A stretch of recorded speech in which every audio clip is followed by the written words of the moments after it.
about your extension drill today and what you can do to improve it.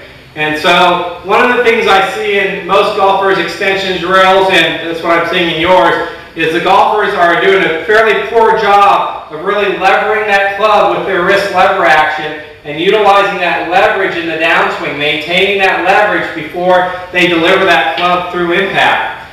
And so the basic idea is that the less wrist lever action I have here, the smaller that hinge angle, the more I got to use my body and everything to create more momentum in the forward swing, and I'm going to chase that fall through way out in front of me. If I go ahead and get that club levered up more, and as I come down, I'm levering it more down vertically, I'm going to be able to release it more down vertically. So in your case, since you're an on-top golfer, you want to get the sense that you're trying to get that club more vertical sooner at hinging in the backswing, and you got to get that leverage working more downward, which keeps that shaft working more downward vertically, in the transition, which allows you to release it more downward, and then all you got to do is get up to match it. Okay? We can kind of think of this as throwing a ball. If I'm going to throw that ball just like the ball throw I have, if I'm going to throw it more downward, I'm going to get my elbow up here, and then from here, that elbow works down, and you can see I'm creating that downward leverage, and I retain my wrist angle as I do that, boom, and then I can throw it more downward.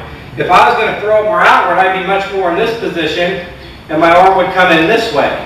And so it's working more horizontally, and if it works more horizontally, I'm going to work more horizontally outward. So the more horizontally your wrist lever action's maintaining, instead of getting it to go more up and down, you're going to find that you're going to chase your fall through a little bit past where we want it to be. Now, you're doing a pretty good job of actually getting to the extension fairly close to where we want it now, but you're going to get more energy, more effortless power, and a more efficient delivery if you can get the shaft working properly. So now you're a front anchor golfer, so you're doing a great job stepping in left foot first, right then left, and bumping to the left side. Your front anchor alignments look really great.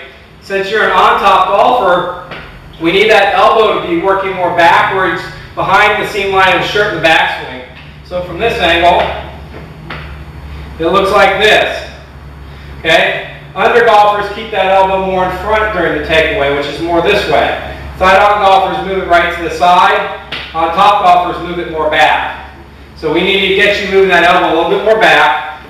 Now once that elbow goes back, now you can get the wrist lever action and the shaft to go as vertical as you want, as quick as you want. So elbow back, go ahead and lever that club up. Okay? Now as you start down, you're going to feel the weight go to the inside of the right foot and onto the ball of the left foot.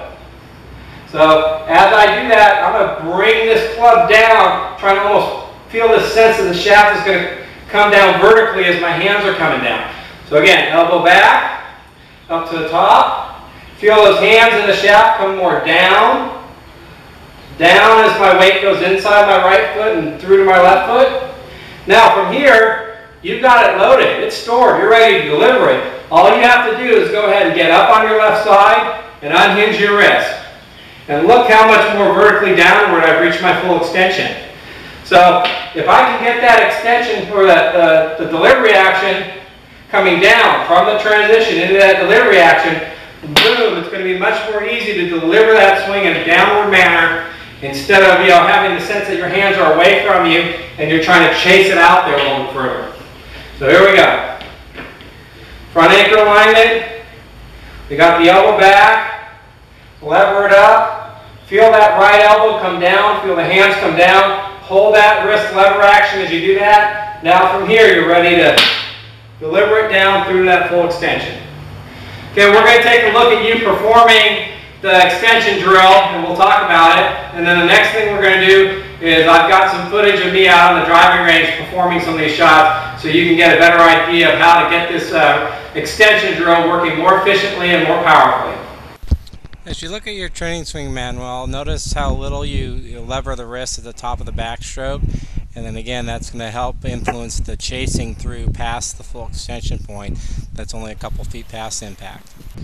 Okay, Manuel, let's take a look at training the extension drill so that we can get a better levered action at the top, get the sense of that shaft being more vertical as we transition downward, loading our weight on the ground force, and then getting the sense that we're going to push up as we're extending downward to deliver that extension action down through the ball just a couple of feet past impact. So again, look at the levered action at the top.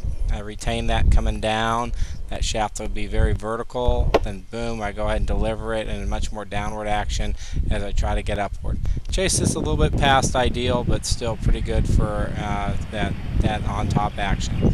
Once again, lever it at the top, retain that angle in the transition, launch upward as we deliver that extension action downward through impact. Okay, take a look at one more swing in slow motion here. Again, notice the levering action at the top, staying front anchor as I go up, transitioning with that elbow back, my hands pulling downward, really levering that club before I release it down through impact in a very on-top manner. Okay, Manuel, send me any questions you have on this video through email, and we'll get those answered as soon as possible.